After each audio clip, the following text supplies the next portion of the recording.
Tracy. Thank you for coming in for another episode of the Sticks and Stones Women's Talk Show. We are finally in season 2, and we are so excited that you guys have been watching and following and definitely giving us feedback on the previous shows that we did. Last episode, we talked about the theme of this season, which is the holistic woman. And so today, one of those points that we want to point out in regards to being a holistic woman is mental health. The title of this show is Mental Health is a Sister's Wealth. And with me today, I have my amazing co-host, not to my left or to my right, since we're doing the Zoom edition, which will introduce themselves at this time. Go right ahead, sisters. Hi, it's Madeline. It's good to be with all of you again, and we're so glad you could join us. Awesome. Hi, everyone. Good to see everyone again, and I can't wait to dig into this topic as usual. So as you guys can see, we're doing Zoom again, doing the Zoom edition because of COVID. Of course, we're in the midst of a pandemic, so we want to be safe as best as possible. We're hoping Lord willing we'll be back in the studio soon, not too long from now, but we'll definitely be in the studio again to kind of resume our chats. But we know the content of our shows is going to be as great as if we were in the studios, right, sisters? Yes. Praise the Lord. Well, awesome. We're going to just dive right into it, y'all. Mental health is a sister's wealth, and we want to know what it means to be a holistic woman. And this is just one of those steps. And so before I start with the questions, I just wanted to give a basic definition of what mental health and what mental illness is exactly. And so just a brief definition, just a disclaimer, we are not licensed in this area. These are just strictly our opinions and our perspectives. Next episode, Lord's willing, we will have a professional on who will be able to give us more insight and more knowledge on this topic. But to start us off, mental health is the proactive step taken to keep one's mind healthy. So that's mental health. And then mental illness is the mismanagement of one's mental health. So this is what we're going to be talking about today. And the first one we just want to start off with is basically, why do we think that mental health is given a back seat in our community as Black women and men as well?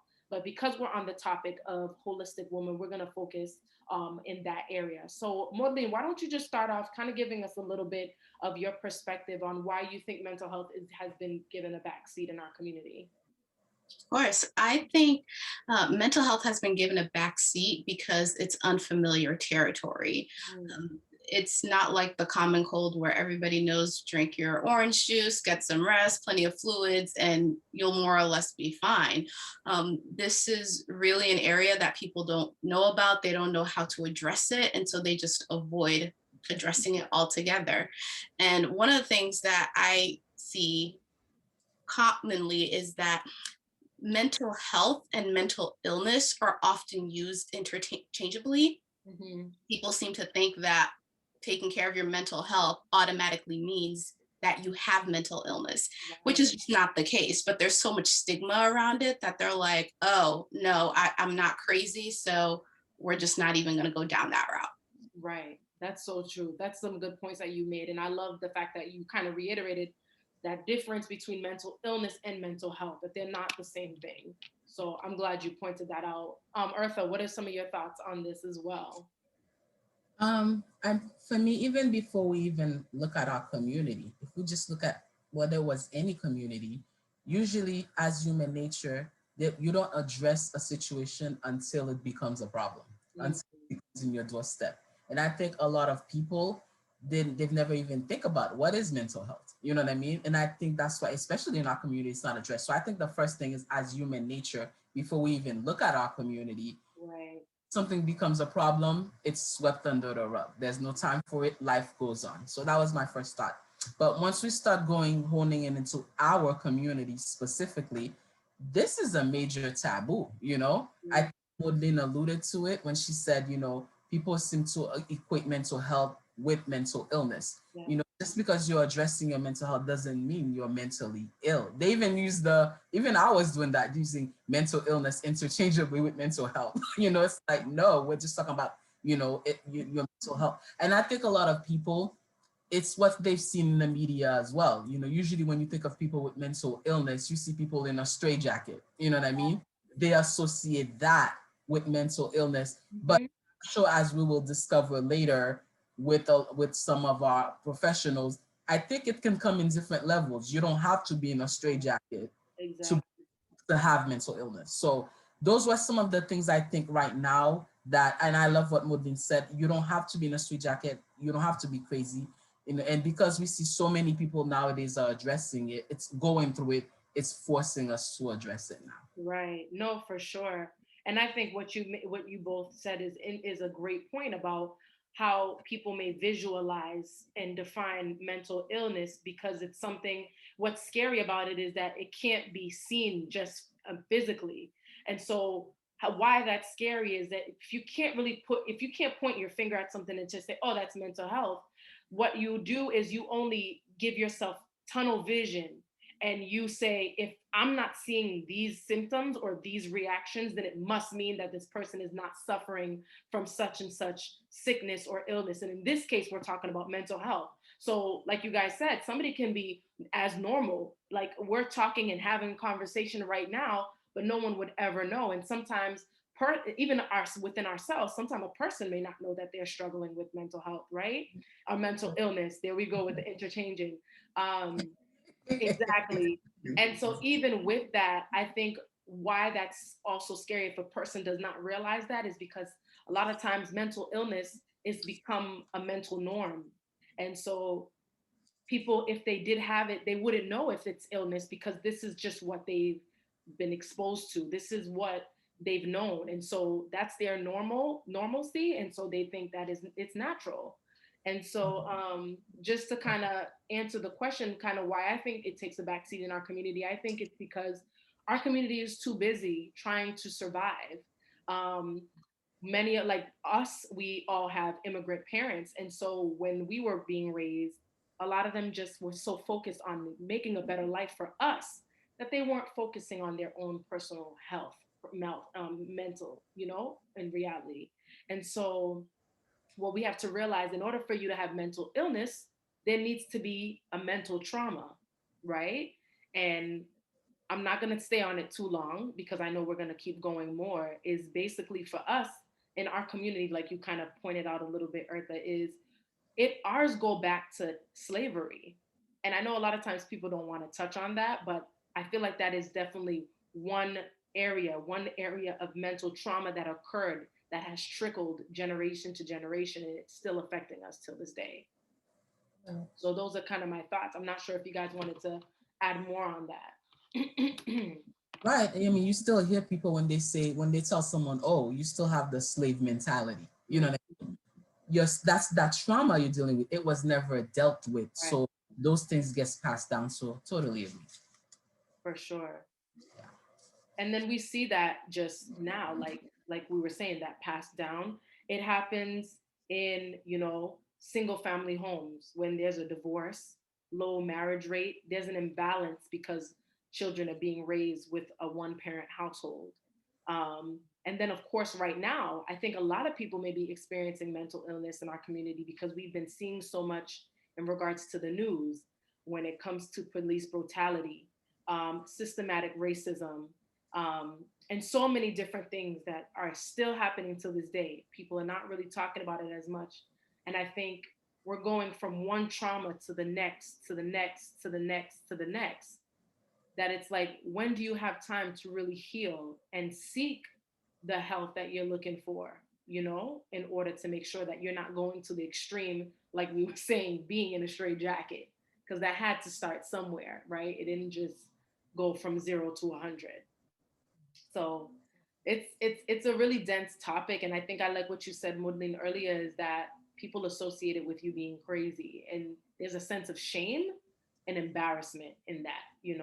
So I think one of the things I would kind of piggybacking a little bit and bleeding in is kind of what are the different beliefs or perspectives about mental health that we have today.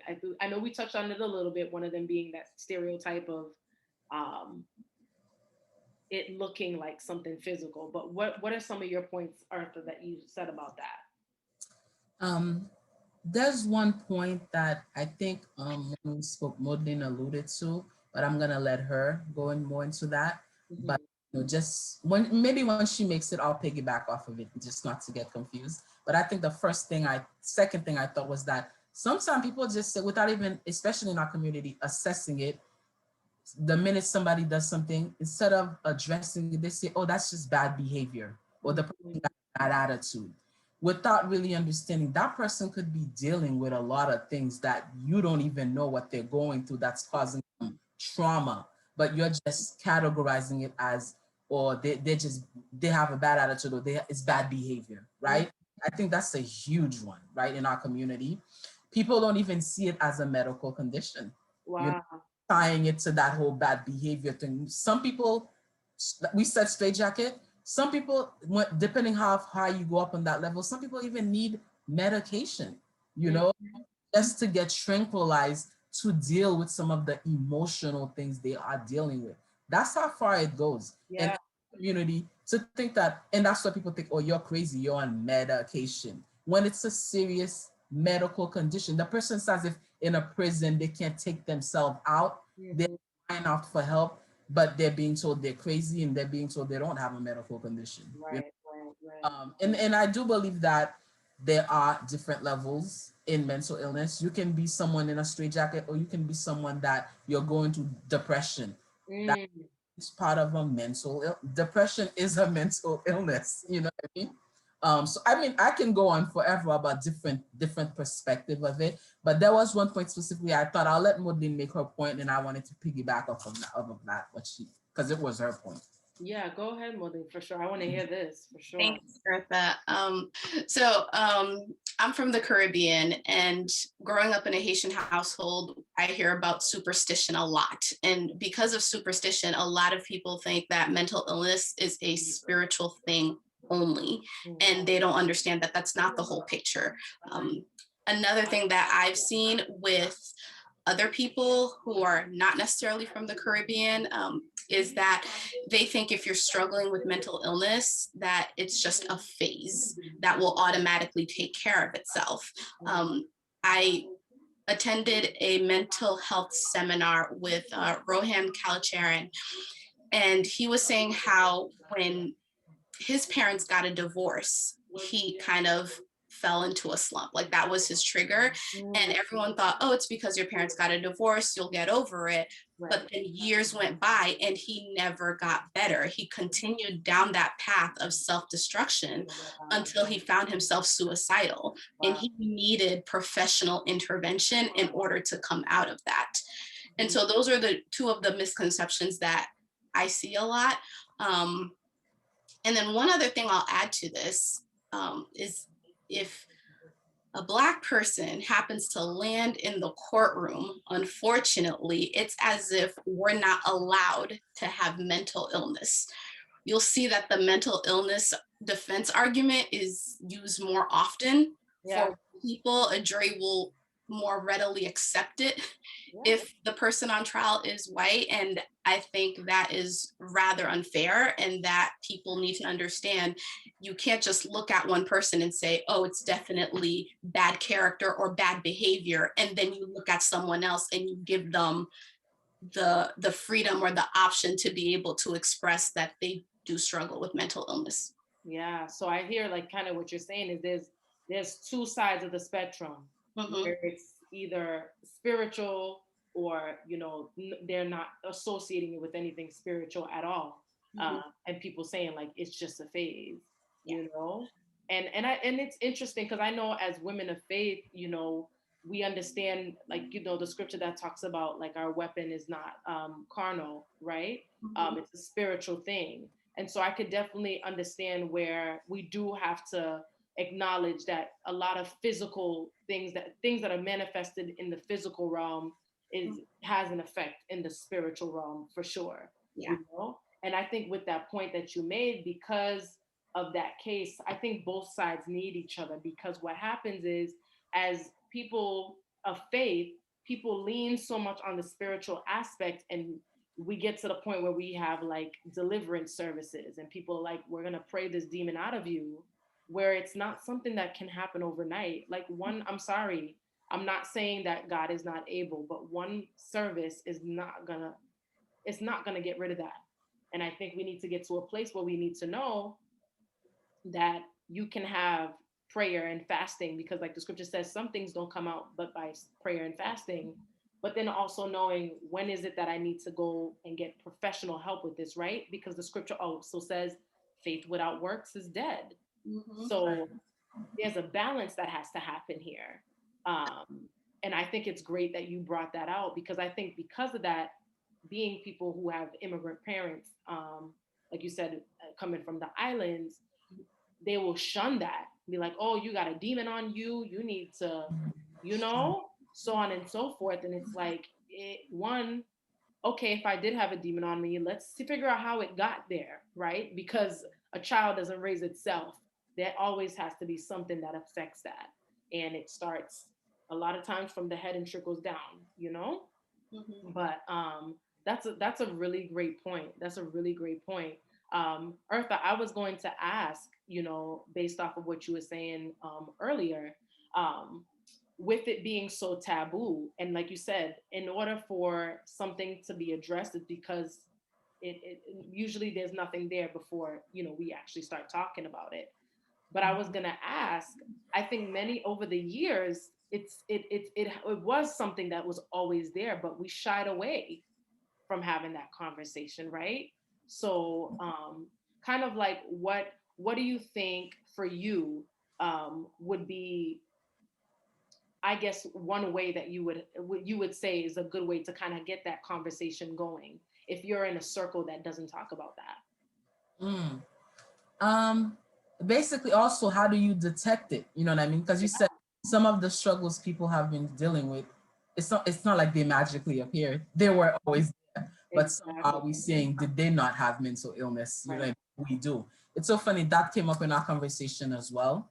I think one of the things we mentioned that although our previous generations had things they dealt with, but I feel that we're dealing as technology is advancing, we're dealing with even more things now. The stakes are even higher now, And in fact, now we don't have a choice. We're forced to have that conversation.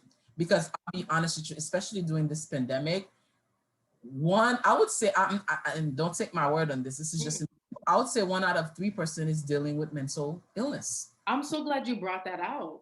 That Whether it's whether it's depression, Yes. at certain feelings where we don't know how to explain it. We just know, okay, this wasn't there before, and it's been a culmination of years of avoiding what that is, because like you said, we have to survive. We're too busy. We have to get an education. We got a job to do. I have a schedule to meet. So we keep putting our emotions on the back burner, Yeah. and it keeps building up, right? Right. Let's add one thing to what Modin said, and I wanted her to mention it first before I add on it about the whole stigma in our Haitian community. Yeah. And I think you touched on it upon to Sister Muriel.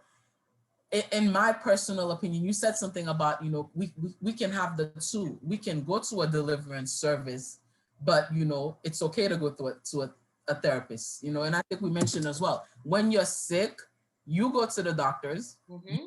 your medication, for your physical body, but your mental is part of your physical body as well. But Right. yet you don't want to go see a therapist for that. In our Haitian community, just to back you up, Modlin, real masquetsi doesn't solve everything. Castor For oil. those castor For oil, my I'm non. sorry, I'm always throwing Creole words out there. We still think in that community, real masquetsi solves everything. No, Mhm. it does not. You need to see a therapist. You know what I mean? But at the same time, I will say, and I personally believe this, that whether it's a physical or a mental or an emotional, I think there is a spiritual component to all illnesses. Of course. Yeah. That I will say, whether you're a believer or not, and I think you mentioned it, Sister Muriel, about that. It has a two component. Sometimes people who are of faith, it's too extreme. They either that's all they believe in, they don't believe in, or people who are not of faith, they don't believe in the spiritual or all in the physical. It's two. Both components are there. So when you're sick, whether you're ill in your body or in your mind, there's a spiritual aspect Yeah. as well. And the reason for that is because we are physical and we're spiritual beings, right? Because our soul is not physical, but our body, this case that we have, is physical. And so that's why there has to be a balance. There's a saying that says you're so heavenly minded that, or yeah, that you're no earthly good. And in reality, that's not even true spirituality. That's just that's mental illness. You know, I'm saying in a sense. Right. And so, Exactly.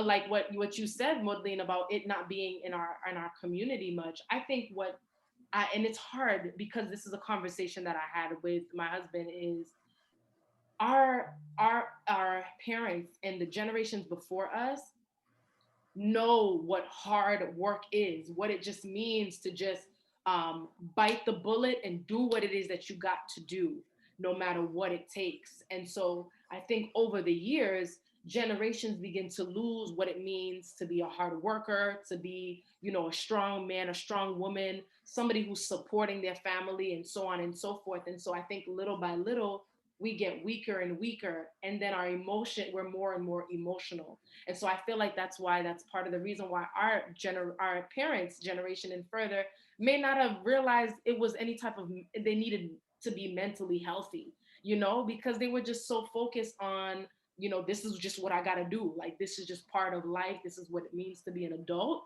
And so if I feel stressed in any way, or, whatever it may be, they're not going to point the finger to say it's mental health. You know what I mean? And so There's with a danger to that though, Sister Meal, because some mental illness gets passed down from one generation to the next. that is I'm glad true. you mentioned that. There could have been things they were dealing with they didn't address, and it's just being passed down, you know, Yeah. getting worse and worse and worse. And this is why I said that a lot of times mental illness becomes a mental norm, because you don't even realize that you're struggling with that. You do not realize that, you know? And that's scary. And I think that's why it's so important. Like we were saying, like the next show, Lord willing, we have a professional, because I think, like you said, people, like if you're sick physically, you're gonna go to the doctor, but we have associated mental health. We've separated that from physical health. And like you said, our mental is part of our physical. Because in order for our physical to function, we need our mental. Everything starts up here, and this follows. You know what I mean? And so this is why when people, like you said, Mordelina, earlier, you'll find a white man, a young man who ends up shooting up a whole church of Black people. And what do they say? Mental health, because mental illness. Why? Because something snapped up here and then caused the physical to do what the mental was thinking, right? But we don't have that. We don't have space for that. As a people who've been through so much, we are not allowed that. And in all honesty, if you really can think about it, if mental illness starts for us as a people, even back from slavery, and right now we have systematic racism, we have poverty, we have sickness, like illnesses within our community. You have broken homes, which produce broken children, and all of this is a thing. This has to do something to your mental state. Like, come on, every day we're constantly being oppressed, and though we may not experience it on the same level, but we're experiencing it in some way. And it's important to know, like, I need to make sure I'm mentally right and I'm balanced, because you can go off balance real quick and don't even realize that, like, unless you end up in a straight jacket, you don't think you mentally ill. Right. And that's, you mentioned just the thing our community goes through. Then you add the regular stuff in addition to that, like a pandemic, losing a job, breaking up with somebody, losing a friend, somebody dying, just normal stuff people go through in addition to In stuff addition, yeah. community go through. And That's for a person to take, you know? God, and more than you, going back to what you said about the spiritual, this is it's a little touchy of a topic, but the reason why I want to bring that up is you'll find that they don't point it out to say it's mental health. Like you said, they just blame it on like some type of demon. And a lot of times the way that people find, especially our older generation parents, etc., and even nowadays, you'll find that the way that they heal themselves from mental health, a lot of people, is services. Like Sunday morning now becomes in a sense, therapy, because you go through so much. And I don't want to touch on it too much because I know PK is like extra deep, and this is a conversation that we had. I know he will be able to kind of break it down more, but that's in a sense that spiritual aspect. People will not go to the therapist, but they'll just fully rely on going to church, and that's going to fully heal me. That's my crutch. That's where I get my spiritual healing, physical healing, um, a mental healing, emotional healing. But then, what are you doing naturally? Am I gonna come to church and I'm saying I'm suffering from a sickness, but I'm eating all types of junk and I'm not eating things that's good for my physical health? It's the same thing for the mental, right? And so we just kind of put everything, like you said, like on the spiritual aspect of things. But I think also some people who go to church, um, some of them may be expecting to get their full healing from that, but some of them just go there just to treat the symptom. Like Ooh. they know they're not going to get their full healing from it, but it's like, I just need to get through this day Mm. or through this week, whatever it is, until the phase passes, if they're still thinking that it's a phase. So it's kind of like an escape mechanism in some ways. So That's there's, true. yeah. That is very, very, very true. And this is, and I think that what you said just triggered something in me where I said earlier, kind of how we're so busy, or our parents and older generations so busy, like we don't got time to talk about no mental health or mental illness. And so I think a lot of times people may know they may be struggling. They know something may not be balanced or right, but we occupy ourselves with more things to keep our minds off of the real issue, Mm-hmm. right? And Yes. so that's our way of coping.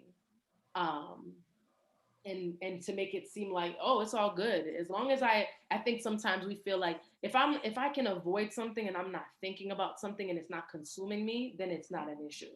Mm-hmm. And in reality, that's not necessarily the case, because it could be gradually growing more and more and more Much and more. more. And that's serious. That's serious. And one of the thing one of the questions is kind of like, why, how, and why do we think that we should be talking about this topic? Because, like we said before, it's not talked about much. But how do you think we should talk about it? Modena, I don't know what your thoughts are on that. How and why should we talk about mental illness and mental health? I have two things to say about that. Mhm. The how, I think it depends on the person and it depends on the issue. Okay, that's good. Yeah, because some people can just go see a therapist. Some people need medication, or as you were mentioning, there's different levels. It might also determine, or it might be dependent on how much of it is spiritual versus how much of it is natural. Is it a generational curse, or is it just there was this traumatic event Mm, that triggered it and you need the trauma healing? right. So the how is very dependent on those things. But the why, I think it's important to talk about it. One, to remove the stigma and help people understand that taking care of your mental health, um, one, it doesn't automatically mean you have mental illness, but even if you do, that's okay. It's not the end of the world. There is help available for you. And the other thing that I wanted to mention, actually, I was discussing this with my cousin, and she's the one who brought this up. It's good to talk about mental health because it has a major impact on the community at large. When you see how, like you said, somebody snapped and then they go and shoot up a whole church, like that's crime. It affects the relationships. And now it's not just, oh, this person did this bad thing and these people are now hurt. It's also that entire neighborhood or community is on edge. People are afraid to go out now. And so for all of these reasons, we really do need to talk about it and be able to show people that you're not alone. There are other people who are going through this, and you can work with someone to help you get past it. That's good. That's good. I love the fact that you said that, because what you did there is you brought that mental illness and mental health is more than just for you as an individual. It impacts a community of people. It impacts your family. It impacts people around you. So I love the fact that you brought that out. That's good. And then it's how is depending on the person and their level of where they're at. I think that's a great point. Eartha, what are some of your thoughts on this point? Um, the why, I mean, just like you see, even here, we're using mental health equivocally with mental illness. Um, if you don't address your mental health, it will develop into mental illness. Yes. But I think I love, and I was having this conversation with my sister Colleen. She said something I thought that was profound.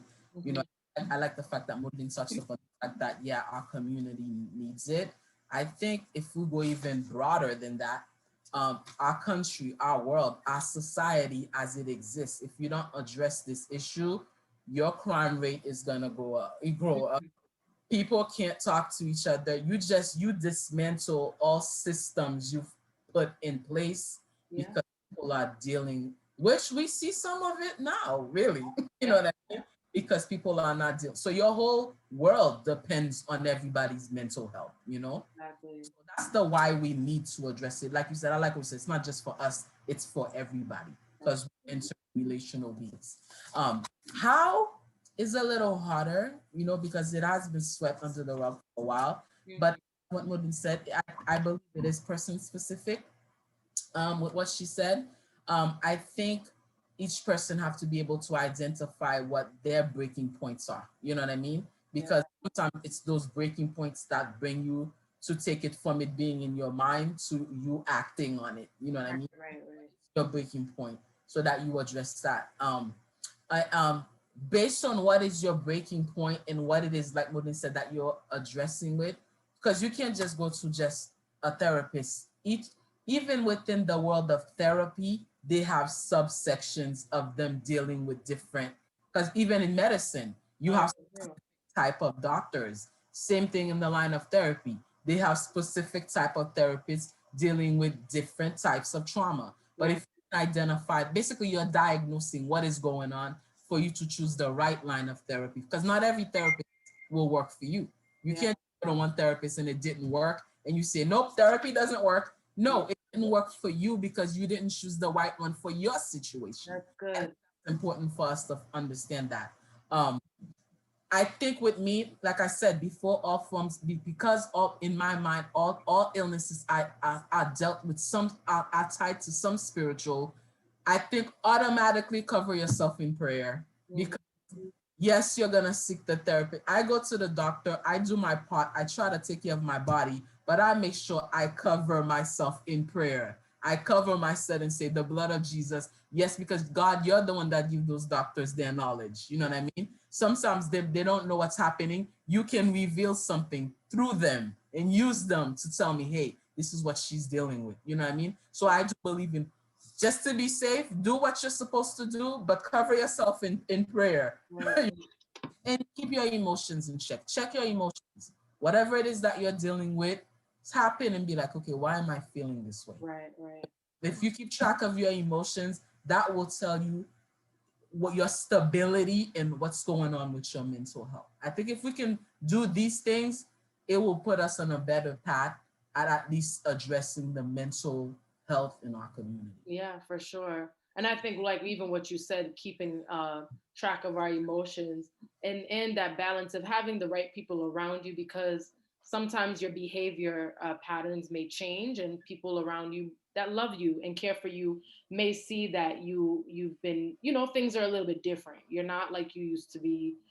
Maybe the way that you talk, things that you do, your regular patterns, sometimes your personality may be a little bit different and has shifted, etc. I think those are things that are important. So if you have the right people around you, because sometimes we may not even realize when we're slipping off, you know what I mean? The scripture does tell us to examine ourselves, but I think a lot of times that we're blind to our own sins and our own downfalls. It's kind of like we have blind spots. And so when you have people around you, whether they're, professional or not, most likely they wouldn't be, but they could at least steer you in the right direction to say, hey, I'm seeing something that's a little bit off course, that's not normal.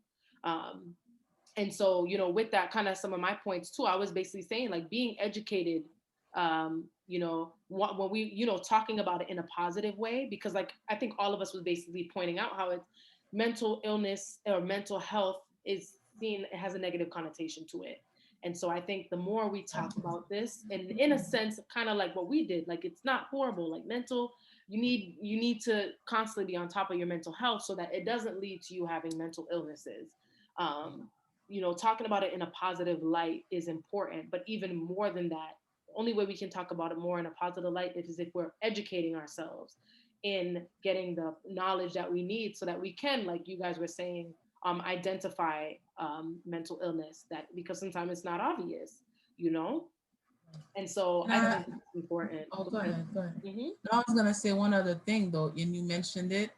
I mean, we know people in our community, they don't like to talk. Somebody, especially generational, they go through something, mm, they keep it to themselves. What you went through, you could have saved your younger sister or your younger brother from going through that if you had just spoken about what so I think it's so funny. My sister said that she's like, why don't people just be honest about what they go through and be a little more transparent? I think if we had a little more transparency in our community, we could solve a lot of issues. Then there are many things we wouldn't have to repeat. Somebody could get the help earlier than if they waited. If people just come out and like we're doing right now, stop talking about it. Yeah, You can't do it too much. it's And true.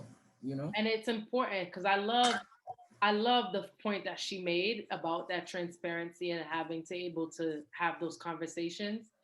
It's hard because I think even in reality, there's a lack of a safe place within, because people are quick to either judge or um, kind of bring out the negative out of something.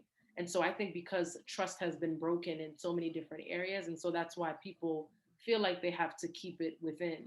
Um, and then even the shame of, oh, if you're struggling with this, then you got a problem, you're sick, you need to, you know and sometimes people don't know, they mean well, but they ain't properly talking right. They're not communicating what they need to communicate and sympathize the way they need to sympathize, empathize the way they need to empathize when they're having these conversations, and can be a little insensitive. So it's a balance. I think if you have that circle, like we were talking about sisterhood in season 1, it's easier to do that, But when you don't have that sisterhood, you don't have that sister code or that brother code, like we talked about last season, then people feel like, I don't have a safe place where I can really open up and share certain things.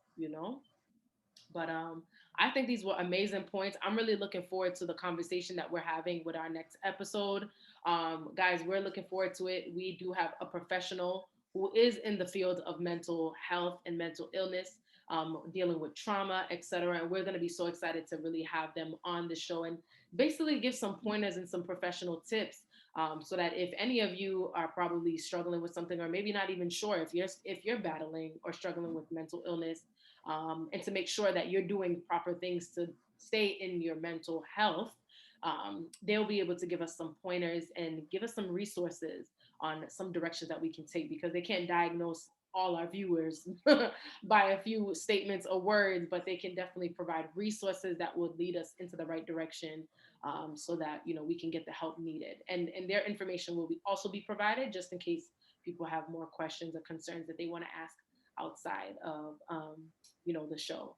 So I'm so pumped that we were able to do this episode, sisters. Mental health, mental wealth is a sister's health. That's will be the next episode. So we're looking forward to it, guys. Thanks again for tuning in, and God bless you all. Have a good one.